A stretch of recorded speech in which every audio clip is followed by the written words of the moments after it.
Morgan, thank you so much for your time. It's good to see you. Great talking to you.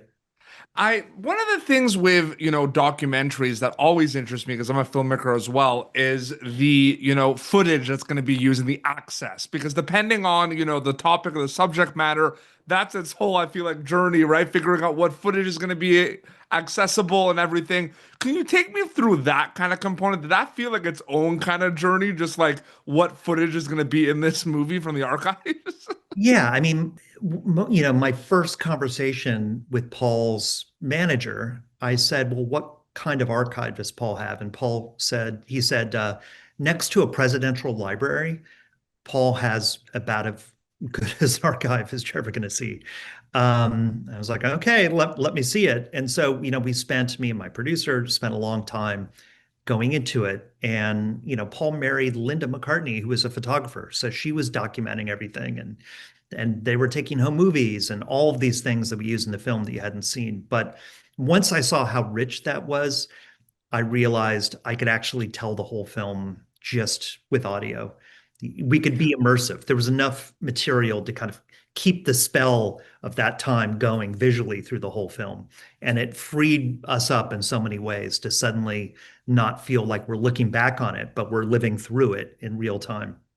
The documentary, does a very good job of, the post Beatles Paul McCartney kind of journey, and that is the focal point. And there's a lot of setups and a lot of this about his time in the Beatles and everything, and how he kind of, transitioned and formed Wings. How important was that, and what was kind of the mindset and preparation to kind of keep that consistency of you're making a post Beatles Paul McCartney documentary, so to speak?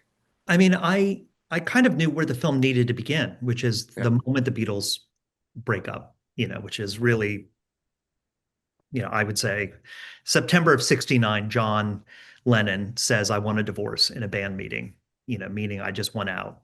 Um, and so Paul, who's the one who was really driving the band the most, and who wanted it the most, as John says, uh, is just lost, and suddenly all he's known since he was 16 is being a Beatle, and now he has to figure out who am I? And the thing that I really go into is that he struggles with that for years. Yeah. He keeps trying on different hats. Am I doing the kind of home demo album, McCartney, or I'll do the Paul and Linda album, Ram, and then I'll form a band, Wings, and all three of those albums, the first Wings album too, aren't well received. No, So I absolutely. love them. Yeah.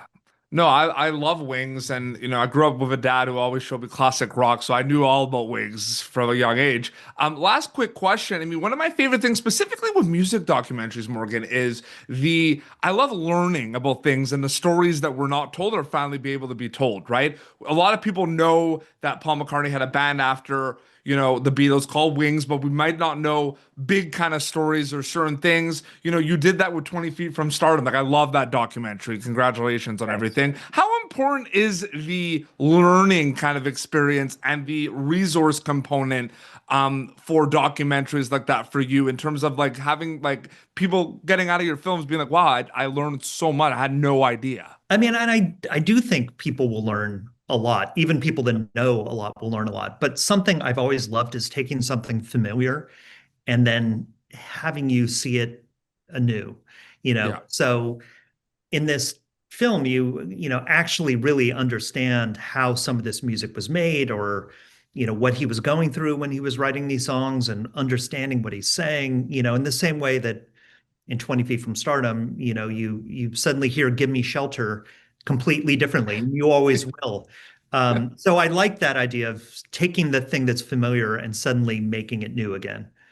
Yeah, absolutely. I can't wait for people to see Man on the Run on Prime Video. Morgan, it was an honor and privilege to speak with you. Thank you for everything you're doing, continue to do in documentary filmmaking. Thank you. So appreciate Thanks. it. Thank you for tuning in to Popternative. Make sure to check out our past episodes of Popternative on YouTube. This has been an Autograph Communications production.